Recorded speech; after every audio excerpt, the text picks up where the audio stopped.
আজকের এই শর্ট ভিডিওর মাধ্যমে আমরা শিখে নিব দিজ এবং দোজ এই দুইটার পার্থক্য কি। খুব সিম্পলি যদি এক কথায় বলি, এই দুইটার পার্থক্য হচ্ছে একটা দূরের জিনিসকে বোঝাতে আমরা ব্যবহার করি আর একটা কাছের জিনিসকে বোঝাতে আমরা ব্যবহার করি।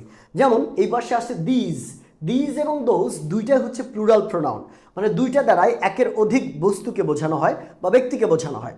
দিজ মানে হচ্ছে এগুলো, অর্থাৎ কাছে অনেকগুলো জিনিস রয়েছে। আপনার কাছে অনেকগুলো টাকা আছে, আপনার কাছে অনেকগুলো বিড়াল আছে, আপনার কাছে অনেকগুলো কলম আছে। কাছে আপনার কাছাকাছি যদি কোনো জিনিস থাকে এবং সংখ্যায় একের অধিক থাকে, সেক্ষেত্রে আমরা দিজ ব্যবহার করি। আর দোজটা কি?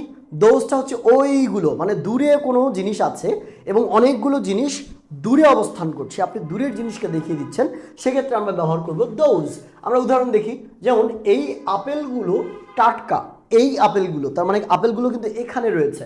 আমরা বলবো these apples are fresh, these apples are fresh. পক্ষান্তরে আমরা বলতে পারি ওগুলো বা ওই আপেলগুলো পাকা। এখানে একটু বাংলায় ভুল আছে, ঠিক আছে?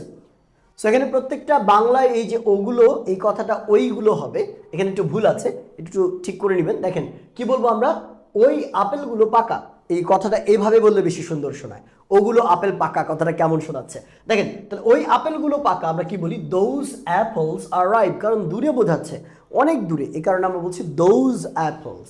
সেম ভাবে এই ফুলগুলো সুন্দর, these flowers are beautiful, these flowers are beautiful. At the same time এগুলো যদি ওই ফুলগুলো সুন্দর বলবো দোজ ফ্লাওয়ার্স আর বিউটিফুল।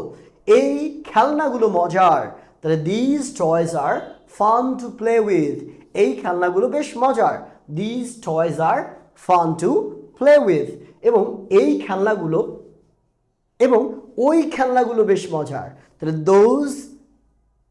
তাহলে those toys are fun to play, those toys are fun or fun to play, both are correct, কোনো সমস্যা নাই। এই বইগুলো পড়তে মজার, তাহলে these books interesting to read, these books are interesting to read। ওই বইগুলো কঠিন, তাহলে those books are difficult, those books are difficult।